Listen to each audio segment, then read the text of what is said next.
Monday, June 22nd. You're watching the Sick Podcast. Trust the process. What a week it's been in the NHL. Wow. It's pandemonium, Snake. Things are happening, and we're going to break it down, of course. So many moves, so many trades already. And it's draft week. It's just going to get crazier. So we're going to break down the trades that have happened.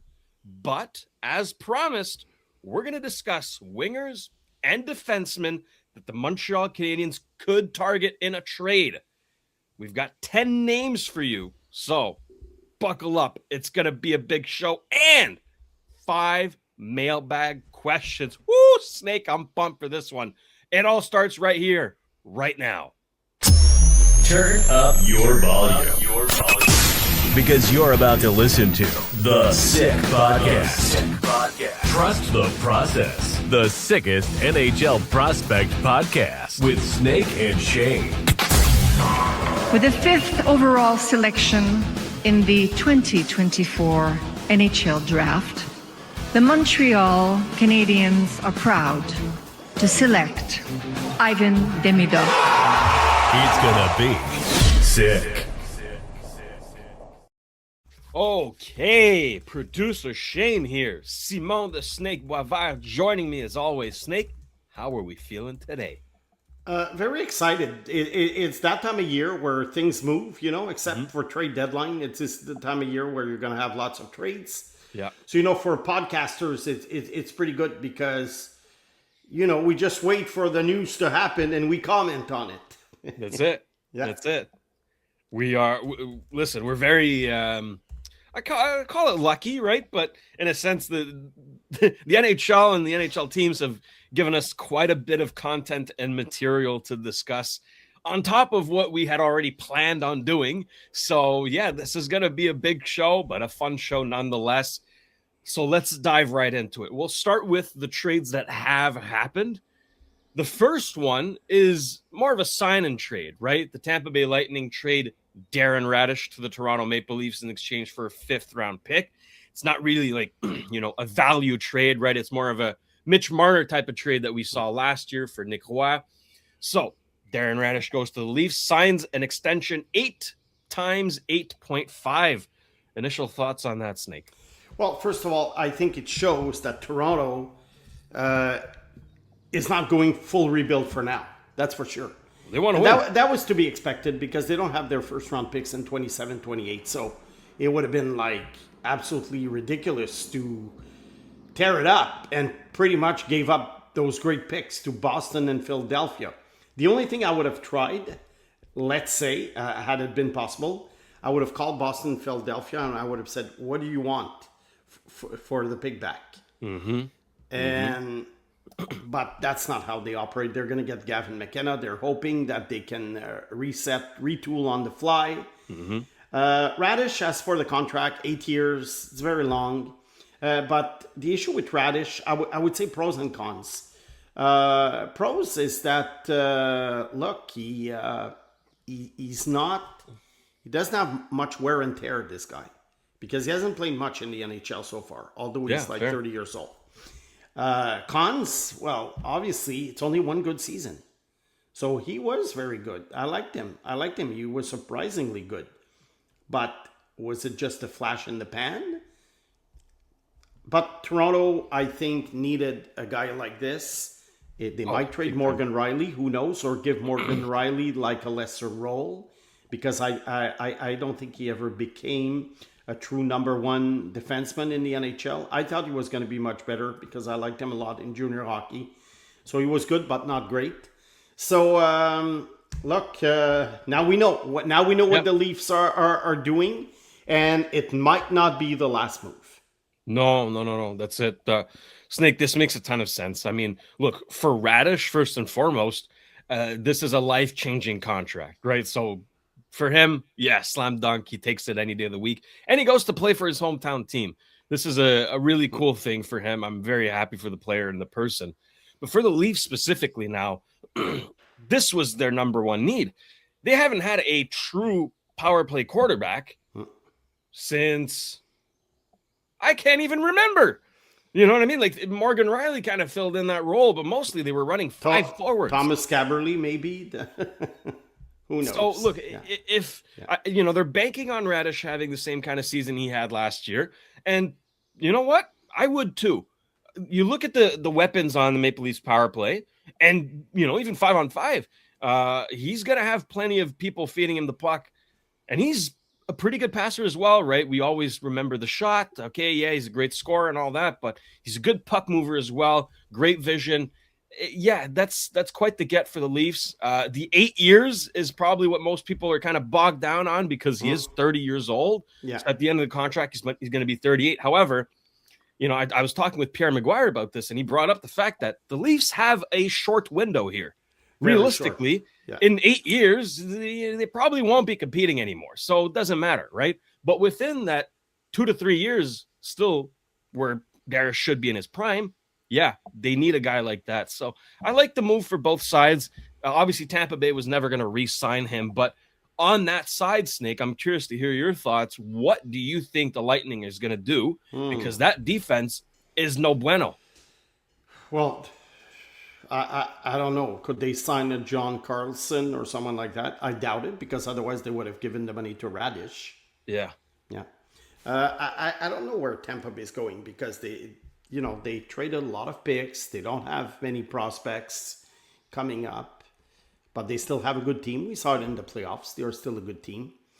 But I think it's going to be a slow downfall for the Lightning. Slowly but surely, they will go down to the bottom of the standings, but it's going to take a while. As long as Nikita Kucherov scores 130 points, they're not going to finish last. They still have some very good players, but Victor Hedman obviously is not what he used to be. So, like I say, a slow downfall. I doubt they will win the cup again within the next 3-4 years. But they act as if they were still cup contenders. You see it with the trades they're making. I don't think they are anymore. And even if they had beaten the Habs in that last game, I don't think they would have passed Buffalo. So no. And even if they passed Buffalo, then the road would have ended in Carolina. So no, I don't know. I'm curious to see what Brisebois can do. He's a very good GM. He's been excellent the time he was there, but now is a big challenge for him. Will he choose to be like a middle of the pack team, or will he go full rebuild at some point, because he'll have no choice? And I think they're a great candidate for a full rebuild, because they have lots of players that they could trade right now, albeit with no movement clauses. Bingo. So interesting. It'll be interesting to see this thing next year. What's going to happen next 3 years with Tampa? Yeah. Snake, most of the trade action so far has gone on in the Atlantic Division. Yeah. It's all been in the Atlantic. It's been crazy. So, look, obviously, Tampa, Toronto, inter-Atlantic trade. And then yesterday, the Florida Panthers hit us with this one. Mackie Samoskevich going to the Seattle Kraken, my second favorite team, in exchange for a 2026 first-round pick, which is the 25th overall, and a 2027 second-round pick. So a first and a second for Samoskevich, who is an RFA. So Seattle is going to sign him to an extension very soon. Snake, off the top, at first when I saw this trade, I'm like, why are the Seattle Kraken obsessed with third-liners? Why are they obsessed with third-liners? And then, Snake, I thought about it more. And I actually like this trade for Seattle. There's a great connection within Seattle already. He already played with Matty Beniers in Michigan. So there's that connection. Samoskevich is young. I've been saying Seattle needs to go for the youth movement. He's young. He checks that box. The potential is there. He's a former first-round pick. Hasn't really been given the opportunity to flourish in Florida yet. Will be given so in Seattle. I think if one day, you have a second line of Beniers, Samoskevich, and whoever, that means that the first line, maybe Jake O'Brien, maybe a Berkeley Catton, right? Then we're talking. I like this a lot. So, Snake, what do you think of this move? I think, first of all, on the Florida side, when I saw that move, I was thinking, okay, there must be something else. And I wasn't the only one. Because it didn't make sense for Florida to trade guys for draft picks unless they needed either assets or cap space. So that's done. For Seattle, I totally agree with you. I think that Seattle, at some point, they have to find good complementary players for their young guys. And those complementary players, like I say, you want them to be young. Not just these 31, 32-year-old veterans that we've been accustomed to seeing in that uniform. So I do think it's a good move. They give away a pick that basically wasn't theirs in the first place. And 25 is what are you going to get at 25? Yeah, a third liner. So you might as well get Saskwiskevich when you think about it. Yeah. So I think it was a fair trade at their end. And I do like the move for your Kraken. Yeah. Listen, genuinely, right? I poo-poo on them quite a bit because I don't like a lot of their decisions. I genuinely want them to do well. So I was happy, as I thought more and more about this trade, I quite like the move for Seattle. Tough love. Exactly. Yeah. I want them to do well. So I'm going to call them out when it's no bueno. But Snake, you mentioned it, the Florida Panthers in acquiring that first and that second, you're like, well, there must be something else brewing. Oh yeah.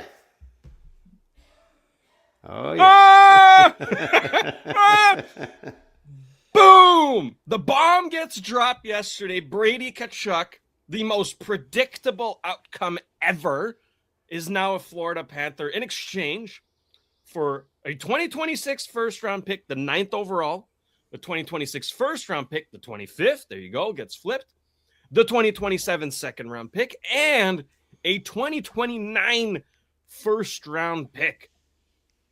Ooh. Which is conditional. I don't know what the condition is, but it is conditional. It's the best of the two. Okay. So there's it's I don't know which teams I don't remember, but it's the best of the two. I remember that. Okay. Yeah. Look, you want to start with Florida? You want to start with Ottawa? Because I think for Florida, it's pretty clear. It's pretty clear cut what they're doing. It's more interesting on the Ottawa side. Yeah. So Florida, it's obvious.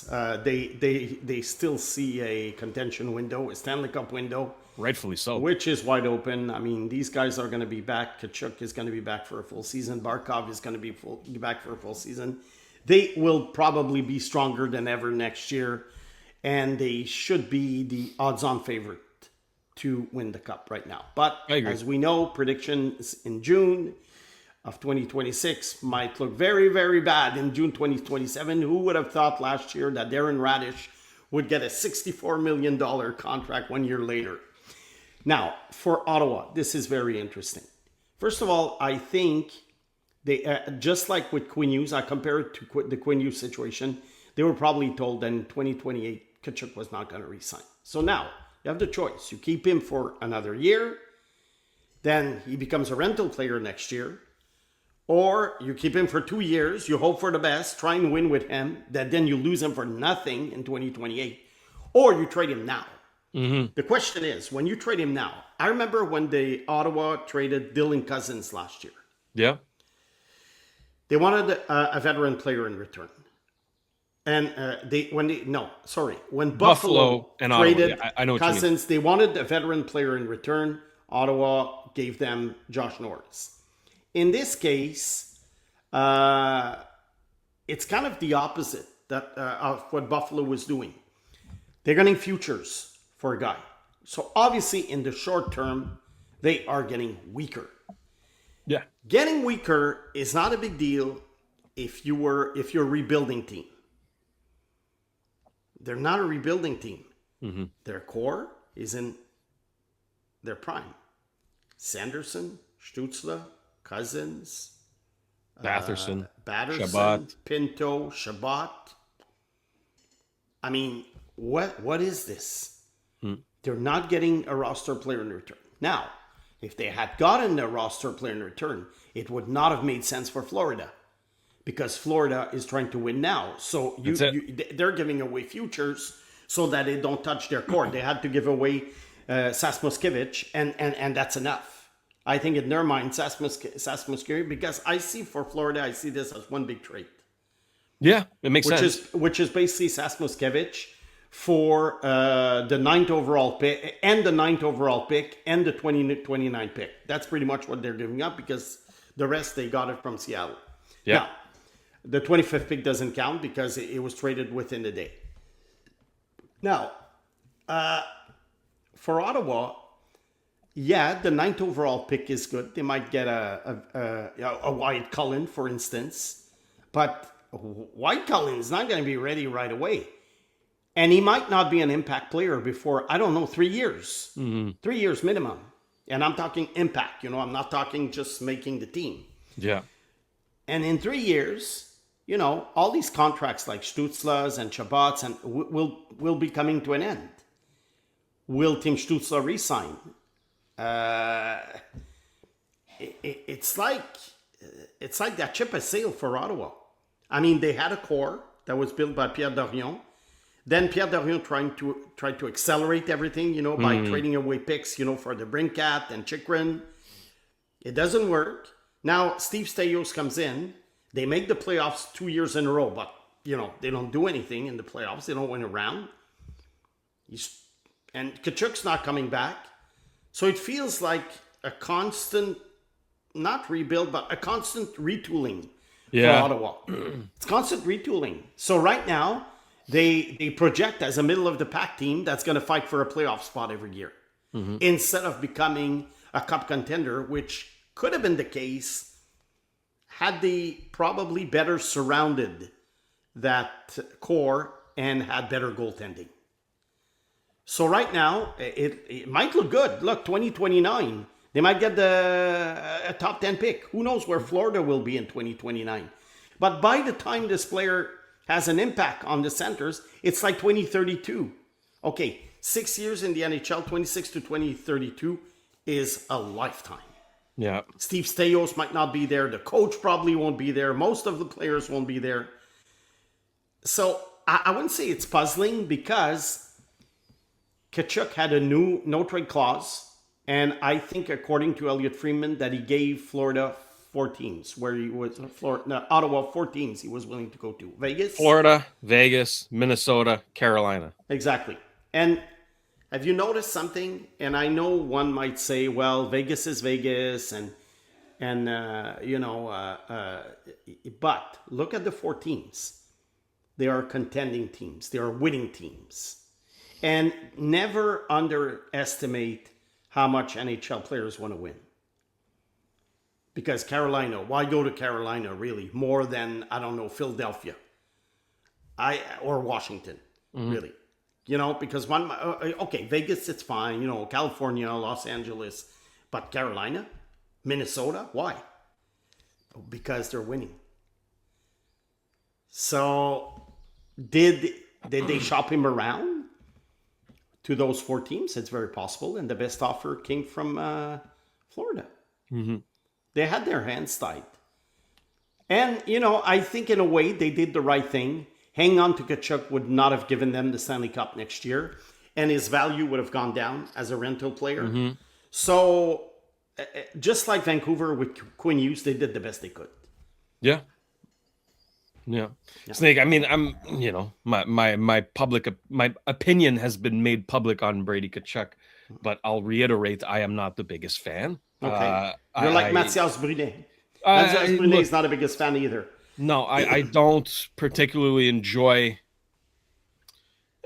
his leadership style. I'll call it that, right? Even though I'm not in the room from afar, doesn't strike me as a player that I would want to play with or for, you know what I mean? Like as my captain. Clearly, this just reiterates that. I don't think he looks very good in this situation because multiple times he made a promise saying, "Oh, my only goal is to bring a Stanley Cup back to Ottawa." So, yeah, but did management? I'm playing devil's advocate here. Yes. Did management do their part? In what sense? Like helping in surrounding him with enough good players to win the cup? Well, I mean, when you get 0 points in 4 games, I don't think you can ask management to do much more. That's so a valid point. Coming from him, that's what I mean, Snake. It's like, sure, you can pull a Dylan Larkin and say, oh, Steve Yzerman didn't help me enough and all that. But at the same time, you got to walk the walk. You know what I mean? Like, actually put up or shut up. He did not put up. So look, I'm seeing a ton of Senators fans actually thrilled today because they got rid of him.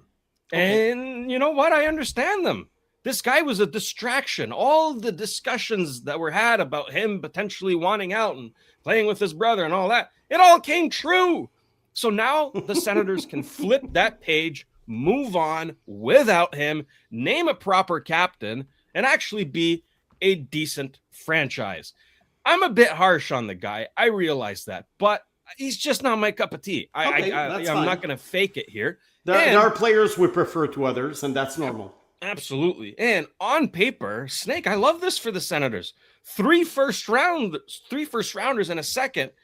And who knows, they might actually flip those picks immediately for help right now. But the ninth pick overall is interesting. Yeah. At least. Because, like I say, Wyatt Cullen, anyone? So then in a few years, if Wyatt Cullen ends up in Ottawa and he scores like 30, 35 goals, then we'll say, hey, that was a good trade for a guy who didn't want to be here. That's it. So, but of course, in the short run, unless it's addition by subtraction, sometimes it does happen. Ottawa's weaker, but according to what you're saying, perhaps Ottawa will not be as weak because they got rid of him. Yeah, look, there are reports, and I can't confirm or deny whatever, but there are reports that the locker room wasn't too sad to see him go. Okay. So we'll leave it at that. But look, he gets to go play with his brother. The Florida Panthers are loading up. I wonder how Sam Bennett feels today, however, because they had a pretty good fight at the Four Nations. Now they're teammates, potentially line mates. So anyways, it's just funny. But look, if Florida wins the cup, then does it, again, I'm playing devil's advocate, does it kill your theory that he's not a good locker room guy?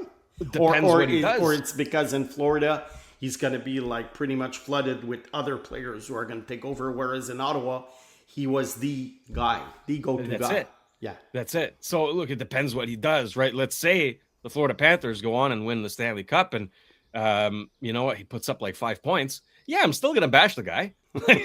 You know what I mean? But on the other hand, if he goes on a crazy run and wins the Conn Smythe, I'll give him his flowers. I'm not a hypocrite. So, he's not my cup of tea, but I'll still praise him and give him his flowers if he deserves them. So, look, credit to the Panthers. Bill Zito is a maniac. Love the way he handles it. But it's big moves. So, Snake, now we've gotten those out of the way. I know that people want to hear about the Habs. We've promised it. We're going to do it now. We already discussed centers, so now it's time for wingers and defensemen. We've identified a need at both positions. Clearly, they need to strengthen at least the top 6, maybe even middle 6 at forward, and another right shot defenseman, ideally to play top 2 pairing minutes. So let's start with the forward, Snake. And let's go with a player that has been rumored heavily, including to the Canadiens, Matthew Knies. Okay, we have to discuss him. Yeah, we're going to do like what we did last week. When you throw out names and we see if it's if there's a fit. I think in this case I would be shocked if Toronto traded Matthew Knies to the Canadiens. I agree. I would be extremely surprised. I mean, look, if you're trying to win and you have a young guy who's like in his prime and he's paid until 7.7 until 2031, why would you trade him?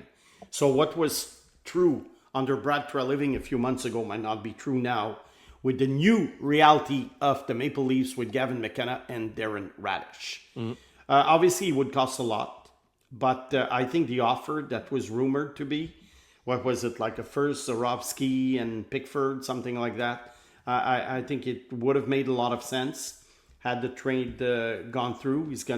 And the Habs wouldn't really touch their core by trading for him, so they're really adding someone. even though they might be sacrificing a bit of the future, but that's what you have to do. Nice is 23. It's interesting because this weekend, I just saw some underlying stats. I mean, there's tons of stats now in hockey, which I usually, not that I don't pay attention, but I take it with a grain of salt, because numbers, you can use numbers for anything to prove your point.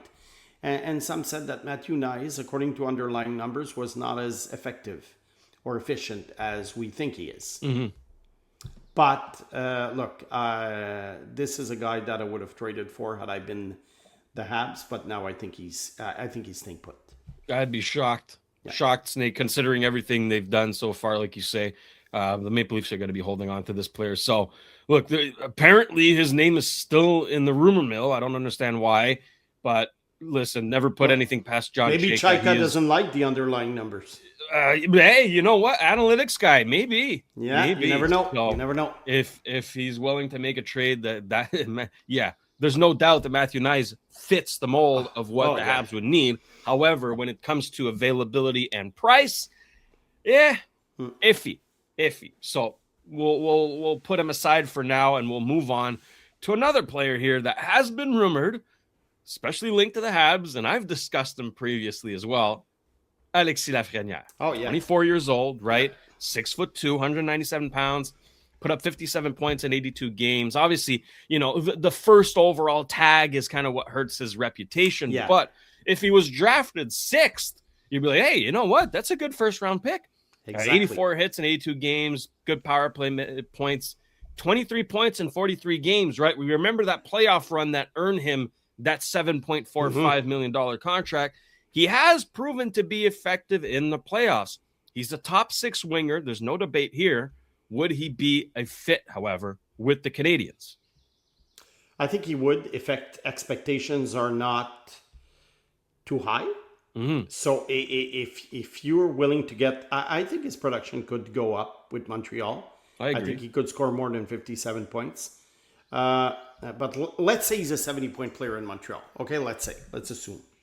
If your expectation is, let's say, a 65 to 70-point player year after year for next, till the end of his contract, then I think he's a great fit because he is a tough cookie. Exactly. He is not the a kind of player pushover that the Habs would need. But if you're expecting number 1 overall stats, a la McDavid or Matthews or Celebrini, then forget it. But not every first pick overall is the same. And Lafrenière, obviously, if we did a redraft today, would probably go closer to 5'6" than to 1. Yeah. Okay. I think Lucas Raymond would be chosen before him. Jake Sanderson. Stützle, obviously. And then, I don't have all the names. There's debates to be had. There's debates to be had. So, I think it would be a great fit. Then what they probably would have to give up something again for him. If the Rangers are in some kind of a rebuild, because I think they sent a letter again, these guys, Did they? Oh, my God. I think they sent a letter. That's what I heard last week. And which means that, again, they would probably have to part with a Zarovsky, perhaps, and a late first-round pick, at least, and maybe another B prospect. So I think just as is the case for Knies, I would do it. But with tempered expectations. Not number 1 overall pick who's going to score 95 points. That's it. You got to get that notion out of people's head. Yeah, and I think in Montreal now we wouldn't need to because, there are other good players. I think Lafrenière, had he been traded to Montreal, I don't know, 5-6 years ago, it would have been different. Let's say the Habs traded for the number 1 overall pick in 2020. Expectations would have been great. Now, I think if he's a good top 6 player with 65 points and a tough guy in the playoffs, go for it. Yeah, I love the fit, and all that remains to be seen is the availability here. Does New York value him? Do they want to keep him around? Are they willing to part ways? That's for Kent Hughes to figure out. But yeah, if they were able to get their hands on this player, I think the sky's the limit. And paired up with the right line mates, he could really pop off here. So that's a great target for the Habs. Let's stick with the Rangers now because there's another winger a lot of Habs fans are dying to get.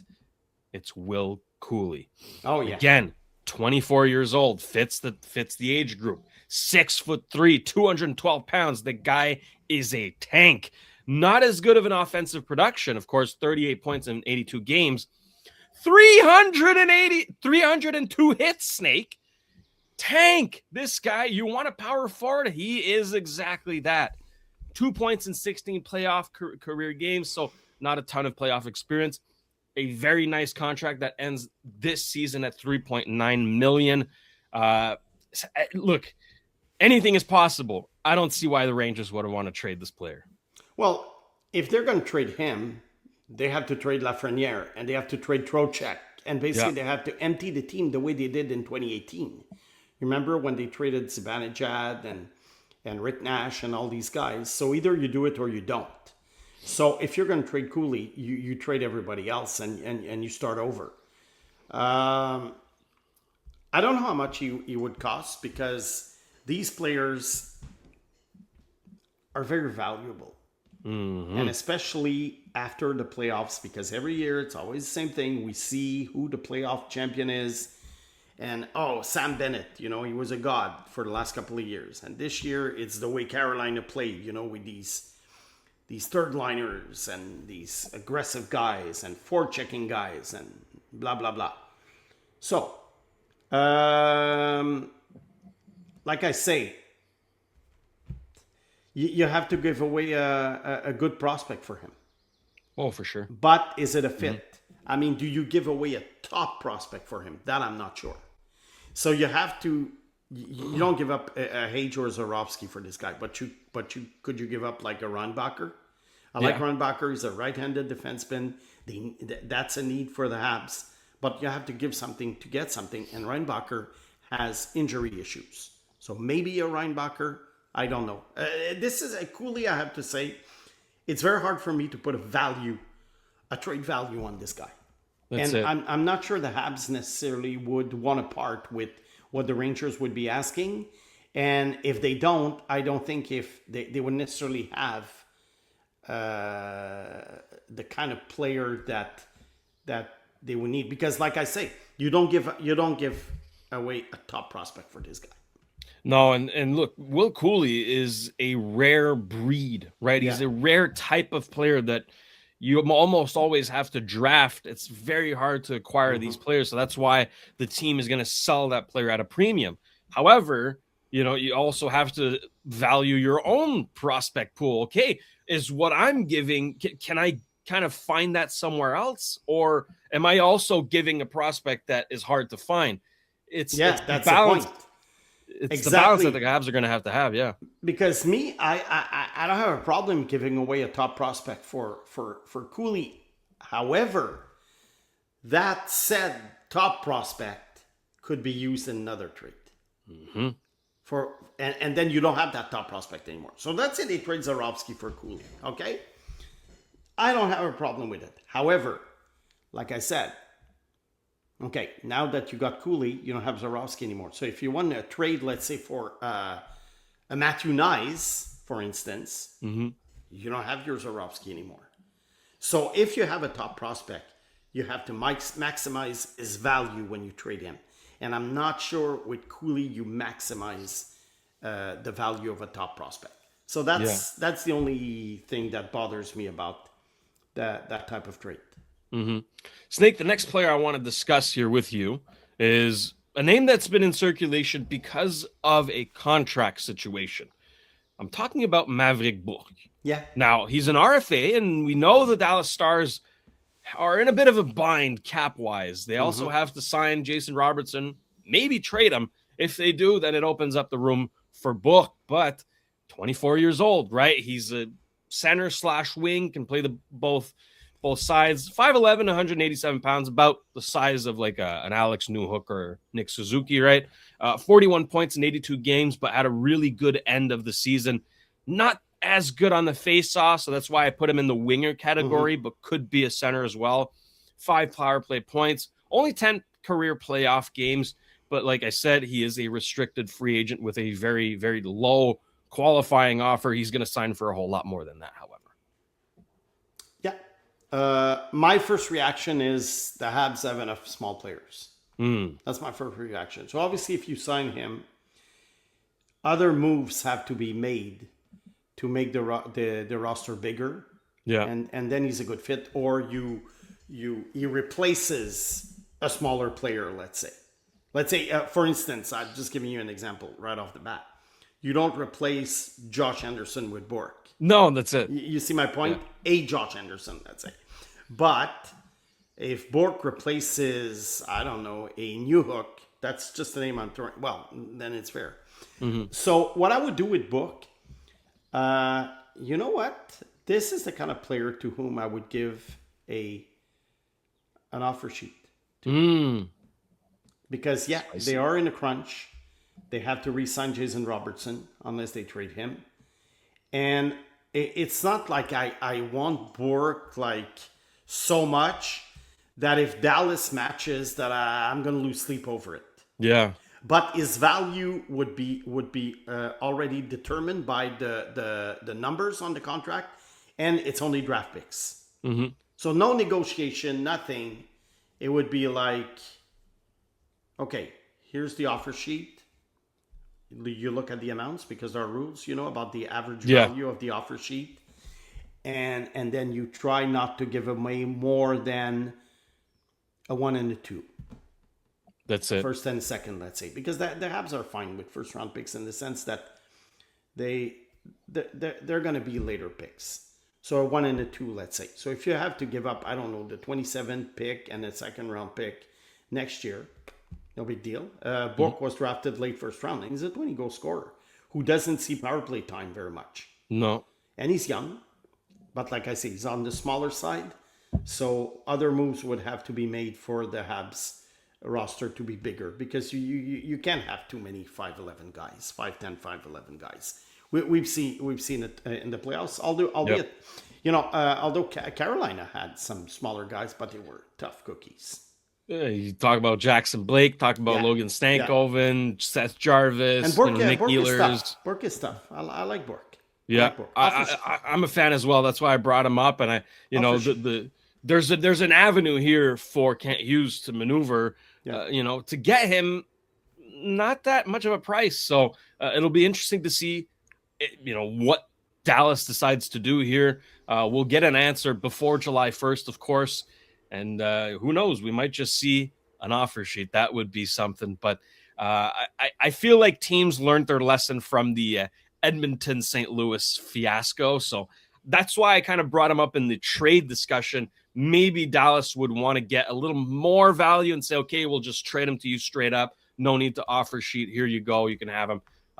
But yeah, remains to be seen. He is an interesting candidate. However, fits the age group. Great talent. Now, a player that doesn't quite fit the age group, Snake, but fits the description needed for the Montreal Canadiens is Tyler Bertuzzi of the Chicago Blackhawks. He's 31 years old, but he's 6'2", 201 pounds, had 58 points in 79 games last season. He's not the most physical player, but he's a grinding player, right?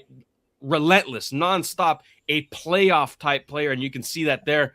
14 points in 14 career playoff games. He's making $5.5 million until 2028, so it's not a long-term commitment to this player. We don't know what Chicago plans on doing. They kind of need to take a step forward here. Is trading him a good idea? I don't know, but could be worth exploring for the Canadiens. I think his stats were a little bit boosted by the fact that he had a lot of ice time and power play time because Chicago's forward group is very weak, still is. Yeah. So I'm not sure that we could expect 32 goals from him in Montreal. But for 2 years at 5.5, I wouldn't give up too much for him. Wouldn't give up a top prospect, obviously. I think there was a defenseman last week or a centerman in the list that you gave me. Was it Vincent Trocheck? I think, Vincent Trocheck, short-term guy in his 30s. Although I think Trocheck has more value than Bertuzzi. But Bertuzzi is the type of guy that could really, really help the Habs in the next couple of years. And then you decide if you re-sign him or not. If you don't want to re-sign him, it doesn't matter. He'll be 33, 34. What would I give up for him? Well, late first for me. They have a late first this year. Yeah, the 28th pick. That's it. Yeah. That's it. No more. No more. There you go. So this is an interesting player, and I know he's not unanimous among the fans. Outside of the ice stuff and whatever personal opinions. Yeah, we're talking strictly hockey here. Yeah, so if you don't like Bertuzzi, you can just say it. I don't like him. Yeah. I don't want him. It's fine. But when we're talking about what the Habs need, the mold, the fit, it's there. So that's why we mentioned the player. One more winger I've got for you, Snake. And this is one that's been really trotting in my head. I'm really curious what you have to say about this player. Dmitry Voronkov of the Columbus Blue Jackets. Yeah. 25 years old. Fits the age group. 6'5", 234 pounds. You want a big body? There you go. 32 points in 63 games this season. 105 hits, 9 power play points. He's got no playoff experience, and he's on the last year of his deal, making $4.175 million a year. Snake, the reason I bring him up is because he fell out of favor in Columbus since Rick Bowness took over. He scratched him for like 9 straight games. Which is a red flag. Beforehand, however, everything was fine. He was a key contributor to the Columbus Blue Jackets. He was seen as, top 6, middle 6 kind of power winger. And then when Rick Bowness took over, just did not click whatsoever. So likely these two are heading towards a breakup. Could the Canadiens swoop in, and could Dmitry Voronkov be that perfect complement to his fellow countryman, Ivan Demidov? Yeah, I see him more as a middle of the lineup player, but middle of the lineup can include the second line, let's say. Mm-hmm. But especially the fit with Montreal would make him a second liner, I would think. Modest production overall in his career, but I do like the presence. I do like the big body, and he has some skills. What's hard to evaluate is, what do you give up for him? What would Columbus want, especially? That's it. Because he's going to be, his contract ends this year, but I don't think he's going to be a UFA. I think he's going to be UFA. Yeah, but he's going to be your UFA very soon, probably within a couple of years down the road. Mm-hmm. What is 17 goals worth? And when you've been scratched 9 times in the last few games, if Rick Bowness tells management, I don't want this guy anymore, it's not my type of player, then he has less value. So this is probably the kind of guy I'm trying to say, because I'm looking at this. We always have to base it on certain trades, like the Sasmoskevich trade. Yeah. Late first and a second round pick. Okay, do you prefer Voronkov or Sasmoskevich? Personally, Voronkov. You prefer, so would you be able to give like late first and second for Voronkov? I'd do it. Yeah, okay. I'd do it. There you go. That's the offer. Yeah, I would do it. Late first and second. Mm-hmm. And then you're basically throwing a dart. That basically what happened with Rick Bowness is not something that's going to happen with Martin Saint-Louis. But look, if you don't touch your core or your top prospects, I think lots of trades are worth making, because these late first and second round picks, you can get Elaine Hudson, but you can also get, a lot of players who will not make the NHL, at least a 50 to 60% chance. We're playing the odds here, Snake. That's it. It's just playing the odds. I play the odds a lot. I play the odds a lot, and sometimes I get burnt. But in general, playing the odds when it comes to draft position is the right thing to do. Just based on analysis that I've done for fun in the last few years. Yeah. Mm-hmm. So look, it's, this is a player that I'm really interested in, because I kind of did a little digging as to why he was scratched, why it didn't work with Rick Bowness. And I couldn't really find much. I was trying to look at what Columbus fans were saying about him, and everything was positive. I mean, he's a fan favorite over there. Maybe some implication issues. Maybe sometimes he's not as involved as you'd want him to be. Well, like most big guys. But I feel like that's fixable, though. I'd take a gamble on him. And don't forget, a 6'5", 235-pound guy always often doesn't seem involved, engaged. Yeah. Because they don't need to. So it's a different animal. These guys are a different breed because there are not many of them in the NHL. You know, because you have a lot of 6'3", 200-pound guys. Lots of them. But when you get to 6'5" and up, and 230 pounds and up, how many are there in the NHL? So, and we don't really know what to make of these guys, especially around. Look at this guy we talked about on the draft show, Brooks Rogowski. Brooks Rogowski is 6'7". Okay, I'm trying to compare him to Dean Letourneau. I think that Letourneau was more skilled, but still, we're talking about 6'7" guys. What do we do with these guys? Some of them never make it because they're a little bit awkward. Their skating is awkward. They're a little bit too.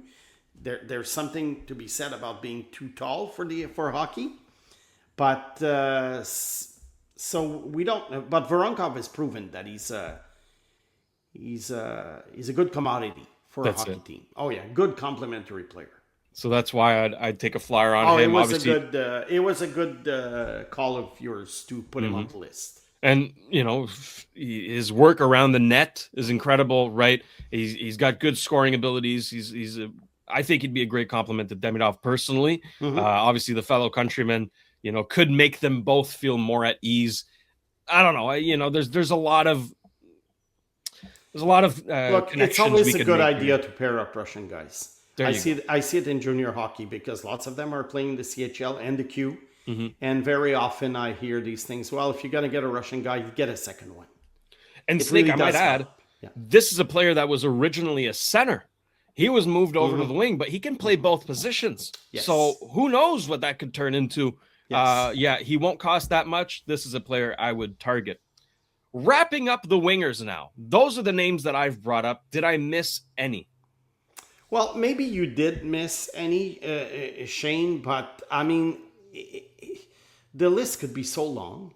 I think you narrowed it down to realistic possibilities and fit. So I think it was a pretty interesting list. Will any of these guys end up with Habs?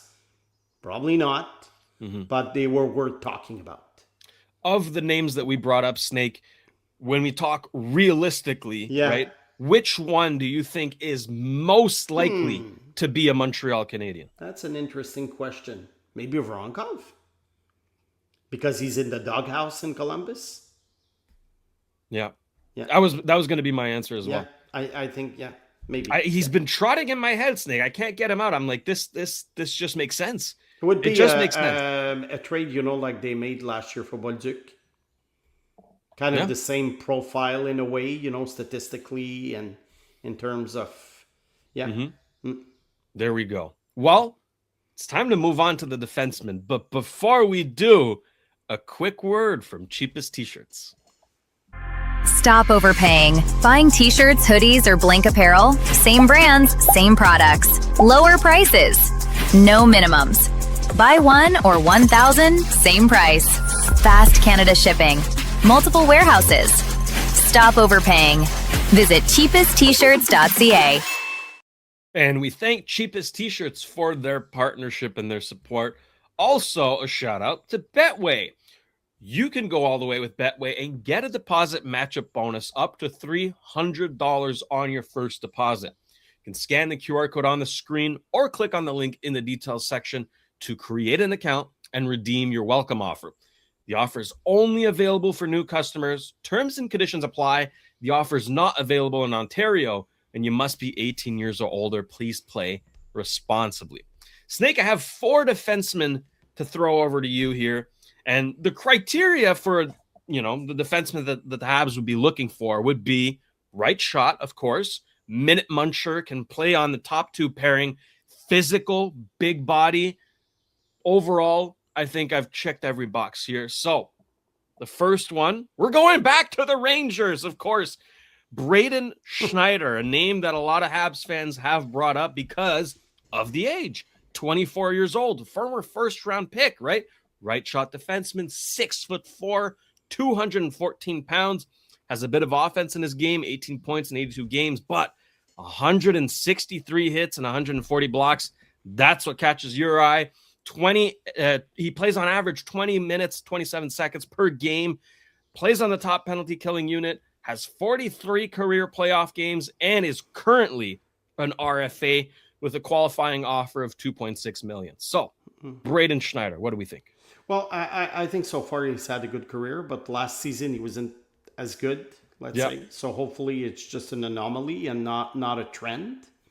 So yeah, this is one guy who's been rumored for quite a while. I think they've been talking about him for months as a Montreal Canadiens target. I think he would fit the bill. Again, he's 24 years old, just like, Lafreniere and Cooley and all these Rangers guys you've been talking about. Most of them are still young. Depends on how much money he wants, I would think. Maybe the Rangers don't want to pay him what his agent is asking for. His agent might be asking for $6-7 million a year. Prices have really gone up now with the salary cap going up and some contracts that were awarded recently. Defensemen like him have way much more value than they used to. As to what should they give up, again, is there a fit? Because I think a late first round pick is not enough for Braden Schneider.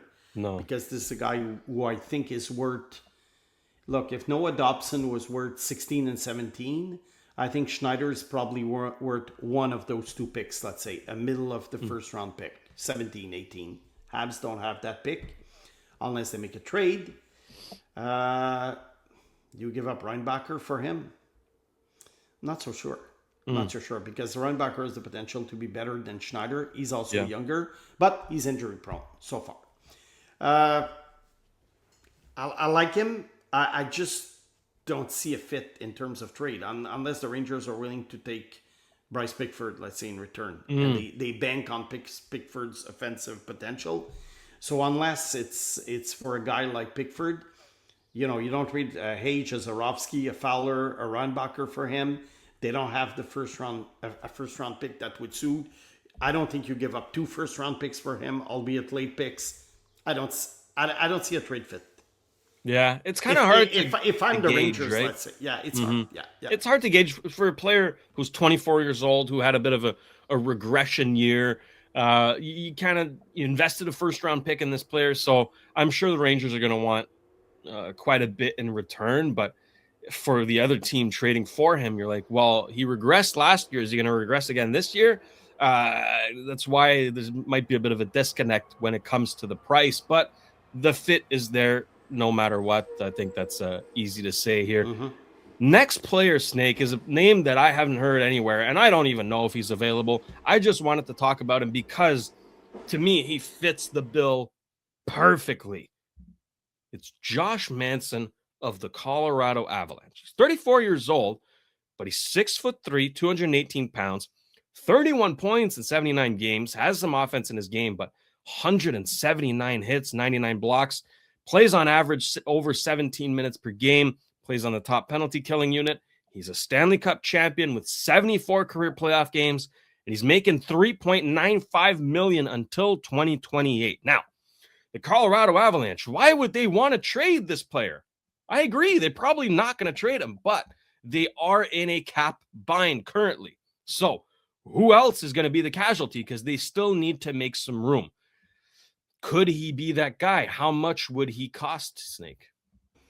I think their first cap casualty was Ross Colton. Yes. Which they pretty much, they traded him to Nashville for draft picks.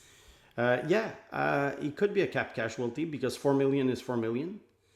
And 2 years left, so that's fine. He's not getting any younger, but I do think he's a tough guy. That could help. What do you give? Well, whatever Nashville gave up for Colton, I think. 2 seconds.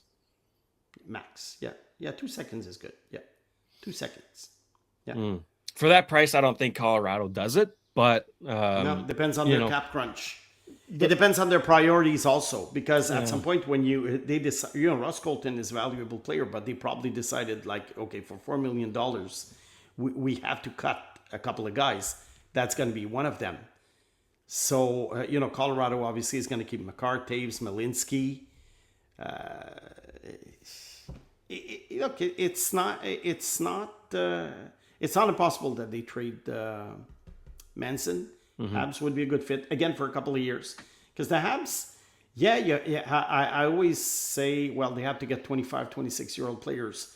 Yeah, if you give up prime assets. Right. But if you give up secondary assets like second-round picks or third-round picks or B prospects, then you can go for older players who maybe have like 2 years left on their contract, but can contribute right away, because, you know, the Habs do have a chance. Yeah. I'm not saying they're close to winning the Stanley Cup, but they do have a chance. So now is the time. Now it's now. It's not just the future anymore. Exactly. Well, look, he'd be a great fit. That's why I brought him up. Who knows what the Colorado Avalanche are going to do? I think, you know, a guy like Nishushkin might be a more likely cap casualty than Manson. Yeah. But hey, anything is possible if Kent comes in with the right offer. That could be a great fit. Another player on a bit of an older side, Snake, but similar mold to Manson, maybe a little less physical, a little less gritty, but very effective nonetheless, and I think more likely to be traded, is Dylan DeMello of the Winnipeg Jets. He's 33 years old, right? So a year younger than Manson, but 6'1", 194 pounds, 19 points in 82 games, 115 hits, 109 blocks. It's the kind of guy you want. Played over 21 minutes on average per game, top penalty killing unit, 41 career playoff games, and he's making $4.9 million for 2 more seasons. The Winnipeg Jets had a disappointing season, to say the least. Things are going to change in Winnipeg. He might be one of those casualties. If you're Kent Hughes, I mean, I would jump all over that. These guys, you know, they're kind of intriguing. Because I remember when Ottawa was rebuilding, they traded him, I think, for a third or fourth round pick, something like that, third round pick. Because he was seen as, well, you know, he's just a defenseman. He doesn't have a high ceiling. We're rebuilding. We're aiming for the top. We're getting rid of everybody. And that's usually what rebuilding teams do. They don't, how can I say? They sort of give up on players that could be useful, but are sort of identified as not part of the next wave. San Jose did the same thing. Chicago did the same thing. Teams trade these kind of players, but yet at some point they become like a hot commodity because of what they can bring to good teams who are close to or already contending for the cup. Yeah. So a guy like Dylan DeMello on Winnipeg right now is not worth much. But on the Habs, on the Panthers, on, you know, the Colorado Avalanche, he's worth a lot. Could he be had for a second round pick? Maybe. Because he earns $5 million a year, 2 years. If second round pick, yeah, obviously I would do it. Yeah, I like this player. I like this player, Snake, and I think he'd fit the bill perfectly. He played alongside Josh Morrissey this season, so whether you pair him up with Lane Hudson or Mike Matheson, I think you found a great partner there. He is a top 4 defenseman, so obviously plays well over 21 minutes per game. Shut down, right? Defensive defenseman, physical, good size. Yeah, I would do that one right away. You know, because I was discussing it with Matthias a couple of weeks ago or last week. And we were saying that individually, I like the Habs defensemen. Individually. All of them. However, I think they have to change the mix. Yeah. So it's not a matter of saying, it's not a matter of saying, well, Madison's not good or Carrier's not good or Gouli's injured or whatever. Whatever they say. I think when you analyze this, you can't analyze it. You can't analyze a defensive core as a collection of individuals. You have to look at the group as a whole.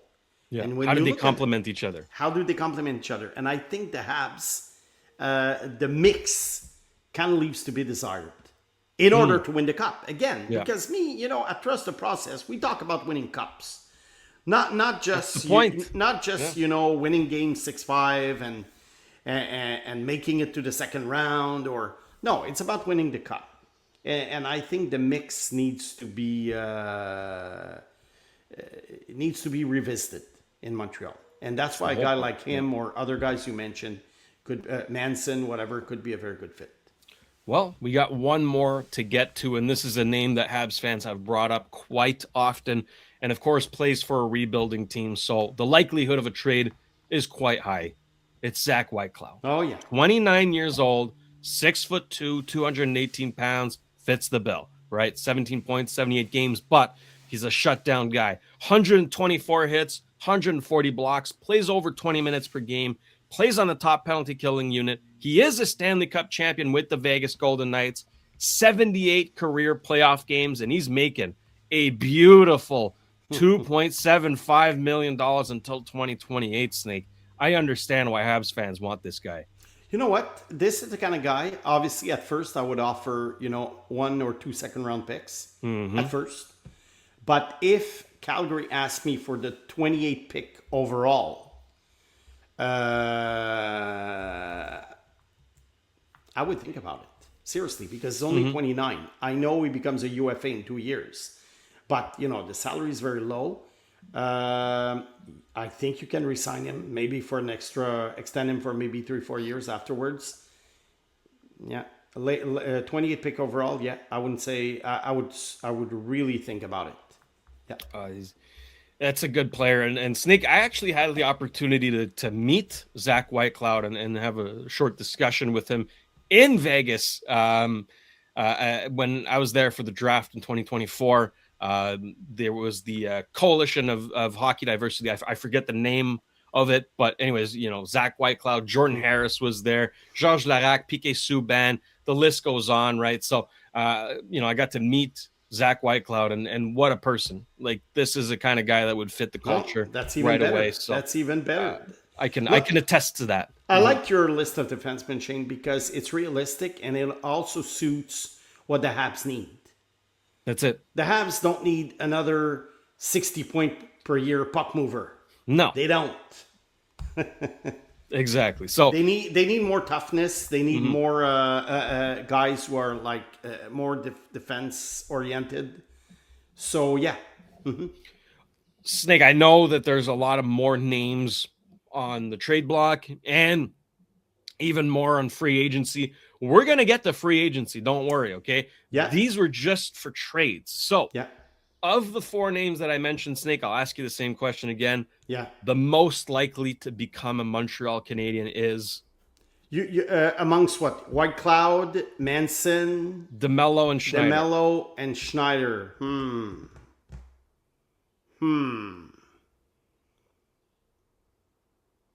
I think the best fit is Whitecloud, but we don't know if the Habs are interested or if Calgary's interested in trading him for what the Habs would offer. Yeah. I really don't know. Shayne. But I would probably lean towards Whitecloud because Calgary is rebuilding. Yeah, it makes sense. So that's why I'm going to say Whitecloud. Yeah, look, it's a perfect fit. That's why a lot of Habs fans are bringing him up.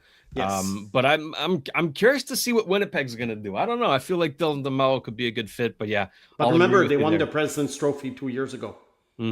They might just think that it was just an anomaly. The first half of the season was an anomaly. Then they finished. They were okay in the second half of the season. So they might think that they have to go for it still. Connor Hellebuck's still around. Yeah. I don't love their depth. I really don't. I don't either. Either. I'm just telling you how they might think because Winnipeg, forget it. No rebuild. They can't. They can't survive that. The team is going to have to move. Yeah. Of course. No, they can't survive. Yeah. So, anybody bringing up Mark Scheifele to the Habs, I'm sorry, that's not going to happen. No. Not going to happen. But Dylan DeMello to the Habs might. So we'll just wait and see. But I agree with you. I think the most likely candidate here is Zach Whitecloud. All right. Yes. We're not done yet. We are not done because I told you there's going to be a big show and we have 5 mailbag questions to get to. So why don't we do just that?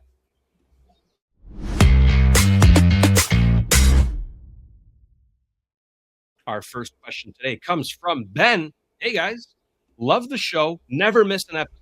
Ben, you're the best. Got a question for you. In your opinion, why is the league or Gary Bettman so stubborn on the playoff format? Wouldn't it be better to have more teams in the postseason? NHL seems to always be stuck in neutral. I like that quote. Yeah, well, about Gary Bettman, yeah, he is stubborn. We saw it with Arizona. He waited until basically, the last second, last resort when he moved them to Utah. So I think he is stubborn. The playoff format, I think he wants to promote division rivalries. But there's something a little bit different now. I remember back in the day in the 1980s, the format was pretty much the same, where basically you would play games inside.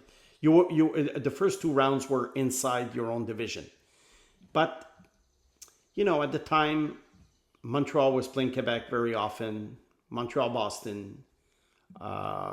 Edmonton was playing Calgary all the time. And those were great rivalries. But nowadays, it's no more like a five-team division. There are 8-team divisions now. So what are the chances that you're going to face your rivals, your arch rivals constantly? How long has it been since Edmonton faced Calgary?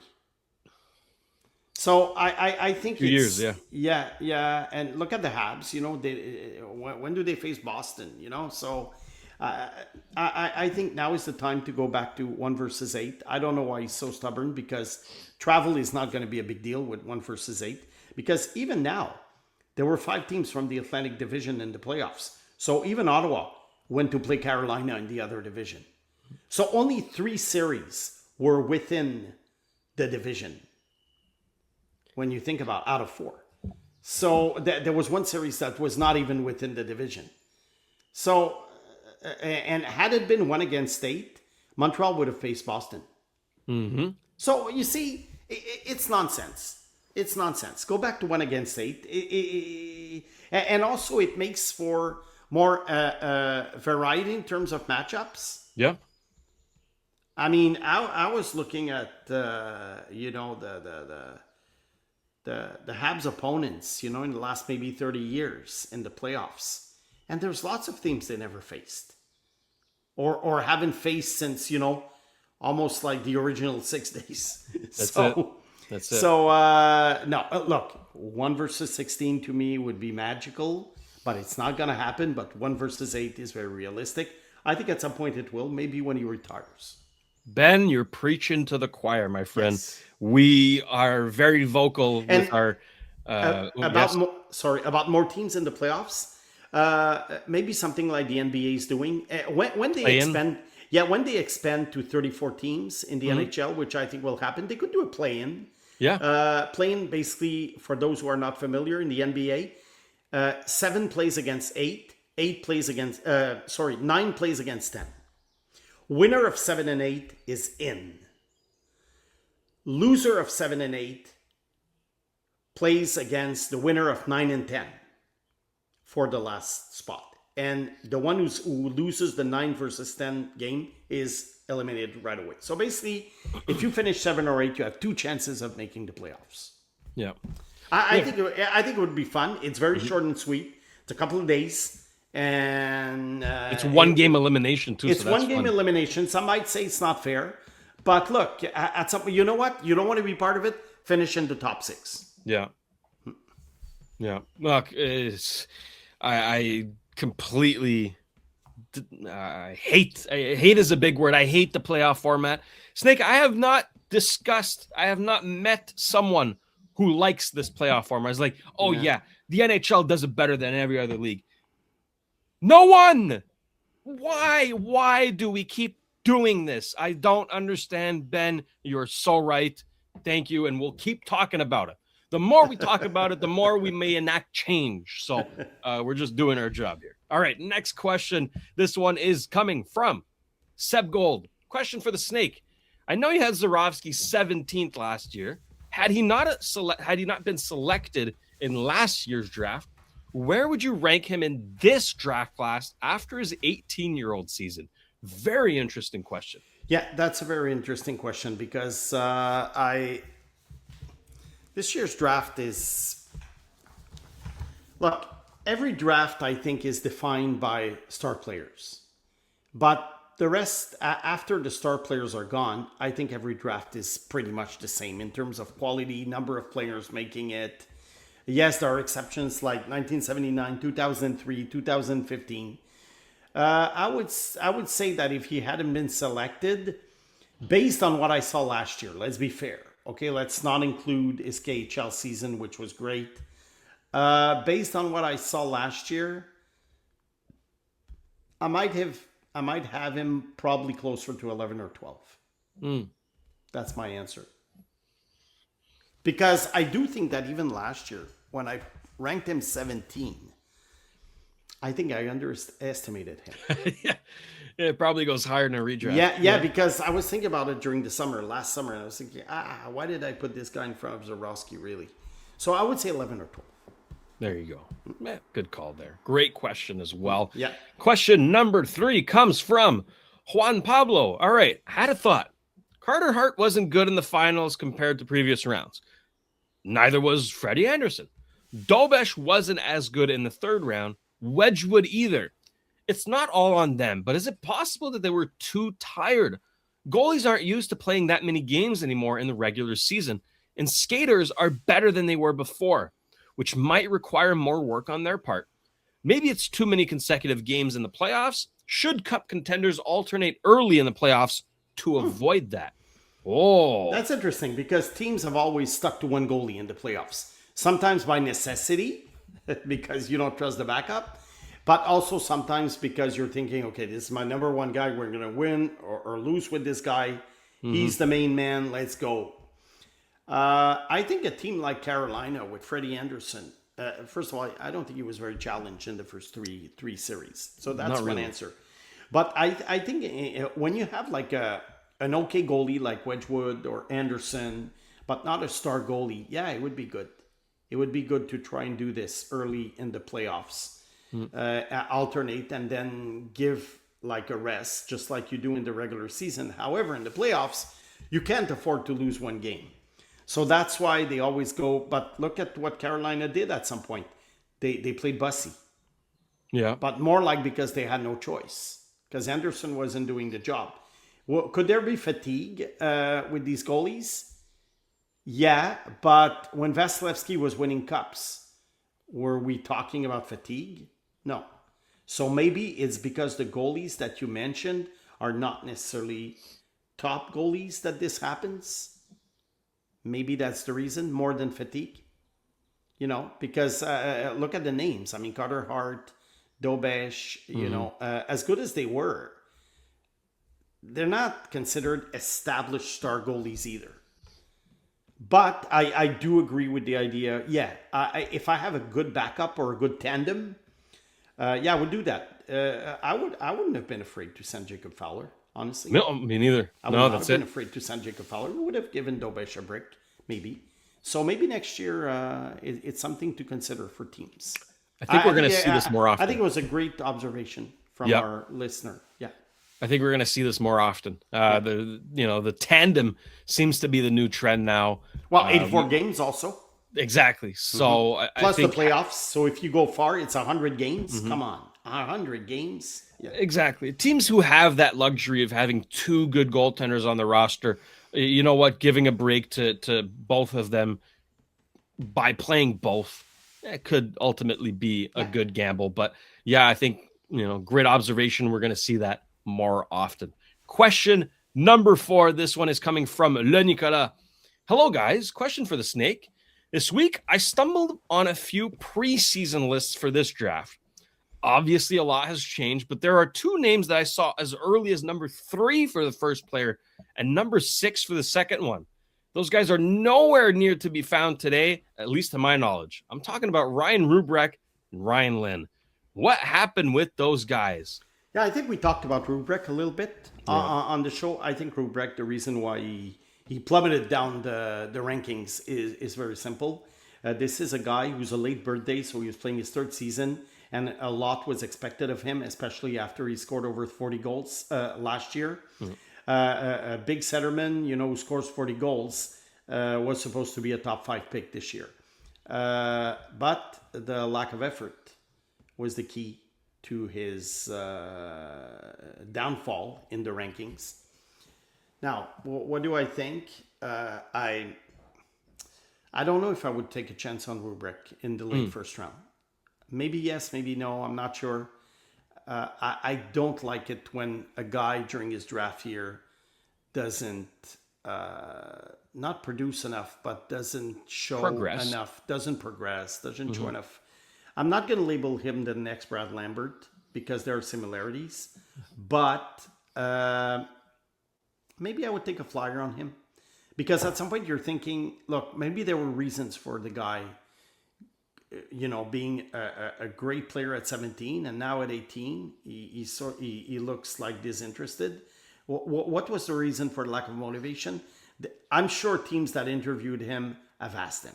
Oh, for I'm sure it was discussed because it's the main point. Because otherwise, when Rubrick is on his game, I mean, he's a top 5 pick. As for Ryan Lynn, other defensemen I think have passed him. I know I saw some lists. I know that some draftniks are excited about him, like number 9, number 12 that I saw. So I don't think he's gone down so much, but I think just the fact that he was passed by Carls and Chase Reed and Verhoff and Albert Smits, I think it's because he's not a big guy. He's a good puck mover, but not necessarily a star. So what do we do? What do you do with a guy like this? I don't know where he's going to go. If he went 13th overall, I wouldn't be shocked. And if he went 26th overall, I wouldn't be shocked. Yeah. Yeah. Good point there. All right. Great question as well. Last but not least, this question is coming from our good friend, JP Marcoux. Oh, yeah.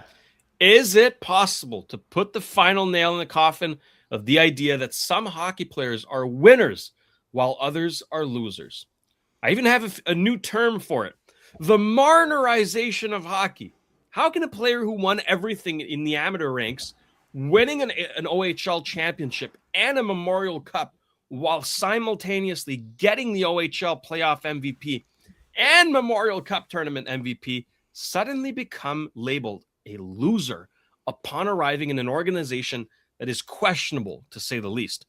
Is the player I'm using it as an example truly a winner who transformed into a loser, only to now almost become a Stanley Cup champion and playoff MVP?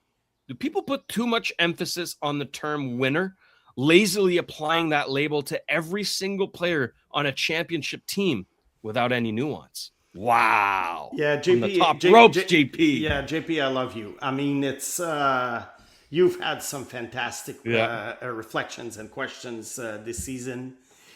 First of all, regarding the label that we apply on players who won the cup, yeah, I think it's exaggerated. I mean, sometimes like the 20th best player on a roster, is being mentioned 5 years down the road when he becomes a free agent or something, or being traded. It's like, he won the Stanley Cup in 2020.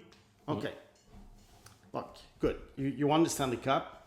Were you the MVP? Were you were you driving play? Were you some kind of locomotive on your team? So I think this is a little bit exaggerated.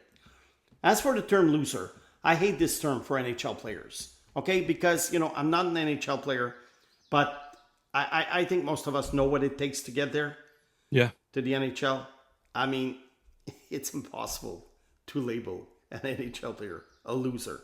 Some might have, a difficult personality. Some might not really fit in with certain teams. Some might have other issues, but they're not losers. Mm-hmm. I mean, you make it to the NHL. Every kid that starts playing hockey, I think, in Canada has a 1 in 22,000 chance of making the NHL. Okay, you have to always be like the best player on your team. Then you have to face a lot of adversity in junior hockey. Then you come to an NHL training camp.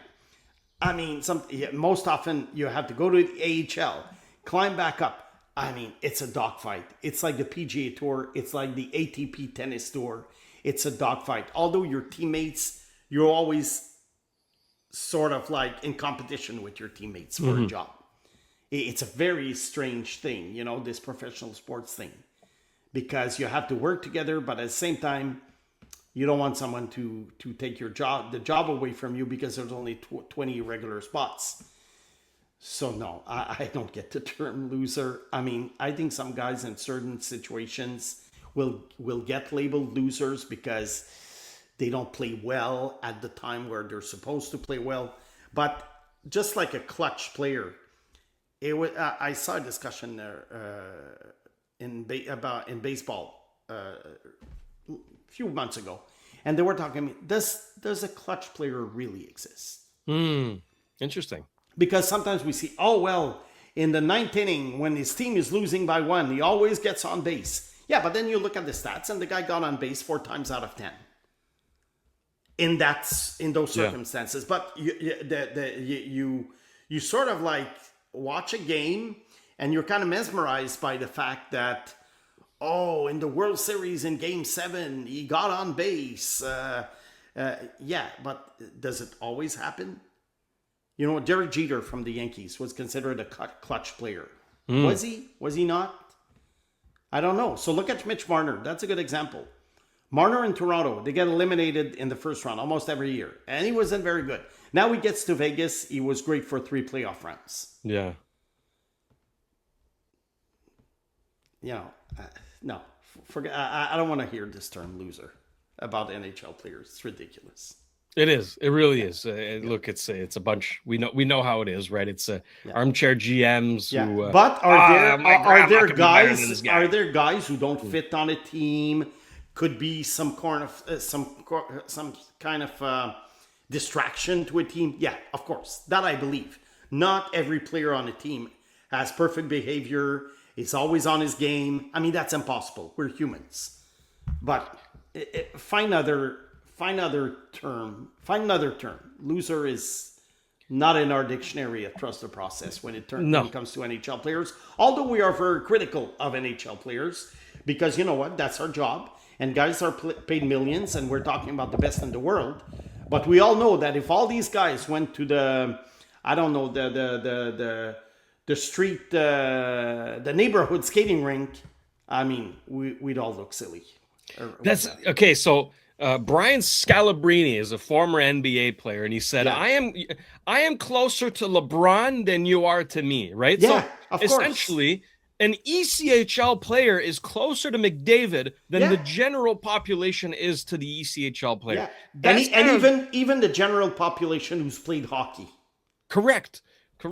Yeah. So, Snake, look, it's easy to look at it on TV and say, wow, that guy stinks, right? And in comparison, he's not as good as McDavid, right? But this is still an NHL caliber hockey player. So this is a great point by JP. Yeah. Love it. Love this discussion. I always give very important. I always give the example of med school. You know how hard it is to get into med school? Oh, you have to have crazy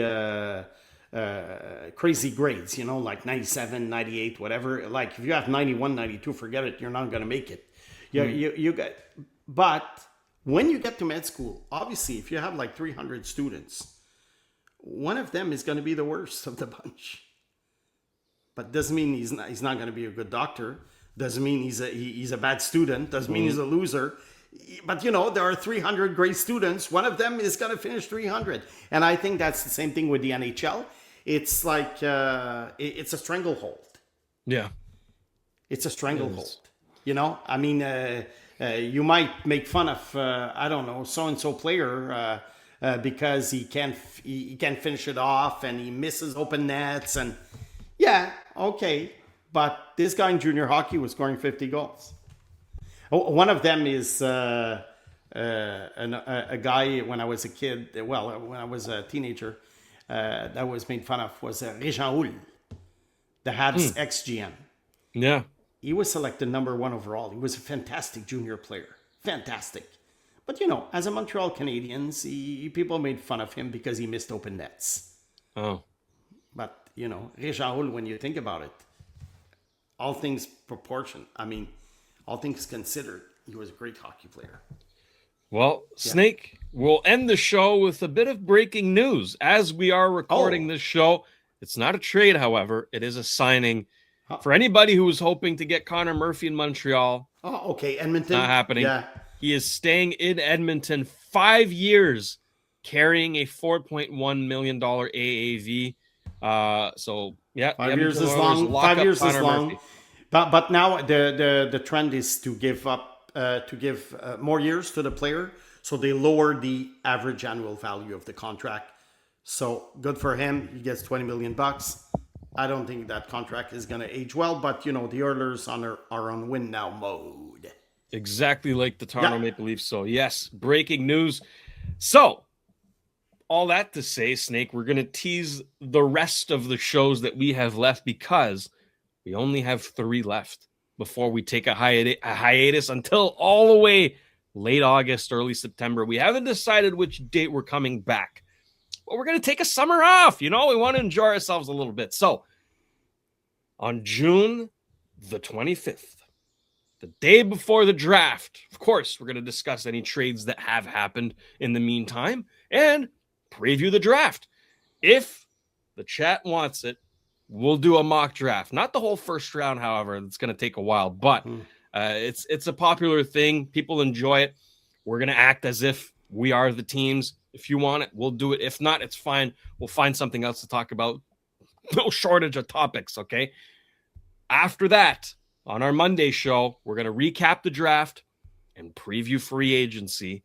And then on our next week, on Thursday, we're going to recap free agency and we're going to sign off. So, Snake, anything else to add? Plus trades, obviously, that might happen. Oh, of course, anytime. Great time of year. Great time. Yeah, I'm tired, I have to admit. But I'm keeping it up because it's the best time of year for podcasts. Hockey podcasts. Yeah. It's so much fun. I'm having a blast, and hopefully you all are as well. But I need the break this summer because training camp for my junior AAA team starts August 15th. So it's going to be a short summer for me. Enjoy the month of July, my friend. Yeah. But until then, we have 3 more shows to get to, and we're going to make sure they're good ones. So all that to say, if you're not subscribed yet, hit that subscribe button, hit the notification bell so you never miss a new episode, and stay on the lookout for what the Sick Podcast is up to, okay? Because it's draft week, and Tony is going all out. He has yet to say it or tease it, but he's doing something special on draft night, so I'll tease it for him. Stay tuned for that. Of course, we're back every Monday, every Thursday until free agency. For Simon the Snake Boisvert, I'm producer Shayne. Thank you to producer Jimmy back at Master Control. This has been another edition of the Sick Podcast. Trust the process. We'll see you on Thursday. Take care. And that's a wrap. Hope you don't miss us too much until next time.